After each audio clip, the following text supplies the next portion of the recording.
好，我叫劉敏彤，項目 Y412，好吃的節錄，作者阿龍。好吃的東西多極了，乾燥爐的麵包好吃，又熱又香又軟，剛炸好的油條好吃，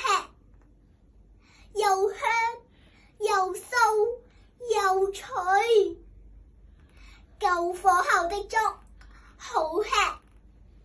米和作料都化了，變成粥米，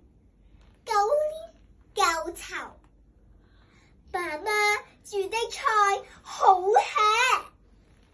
不但因為她是老手，也因為她知道你喜歡吃什麼。